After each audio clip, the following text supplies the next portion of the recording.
Hey Ben, here we go with your swing evaluation. I've got you compared to Jose Canseco. I've started you guys at the very same point in your swing, in your stride, for a reason. Something that jumps out at me right off the bat. Your swing looks really good. There's one little thing here that I want you to pay attention to, and I'm going to draw an arrow for you so that you know what to look for, and that is your left hip right here. Okay, I want you to watch your left hip as you stride into the ball. I like the stride, but I want you to notice something. Look how your hip keeps traveling through. Your hip travels a good 4 inches more. Once you plant that leg, watch. Your hip is sliding. That's what's called sliding through the swing a little bit. And what happens when you do that, it causes your body to want to drop this way just a little bit. Now watch and follow along with me. As you start to slide, see how your head wants to drop down? That's not anything terrible, but it's just something to pay attention to. And if we go up here and look at Jose Canseco, you'll notice what I'm talking about. After he plants his foot, watch his hip. At this point, he does not let his hip slide. The second that that foot gets on the ground and he plants it firmly in the ground, the next thing he does is begins to turn his belt buckle viciously towards the pitcher. See what I'm talking about? There's no slide whatsoever. Let's go back down and look at yours.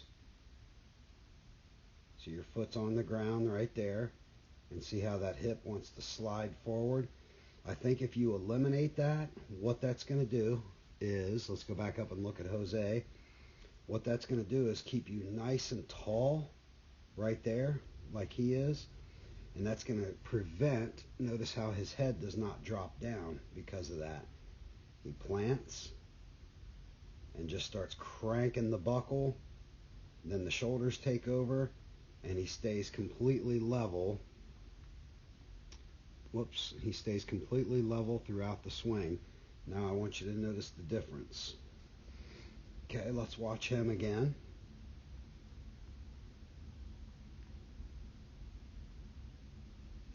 See how there's no downward movement with his head down towards the plate.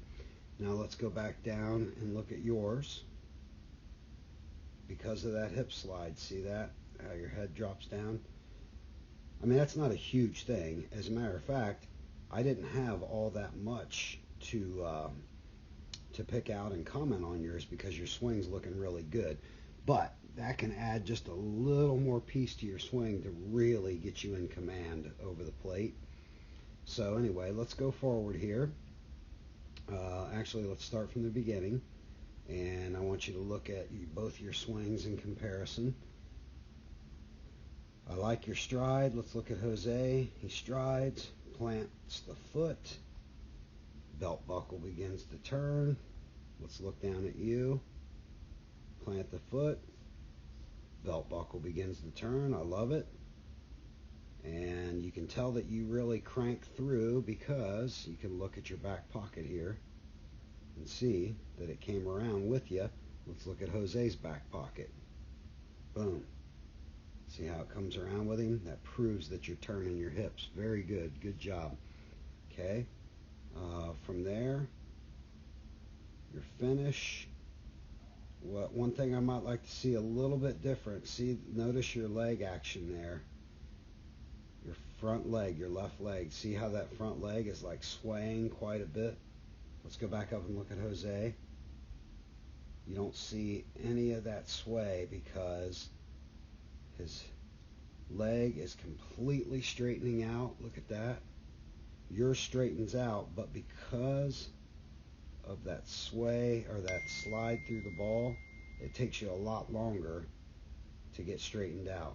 So I would try to really focus on planting that leg, get it into the ground, get your buckle turning, and bang, you should be hitting some thunderous shots. Good job.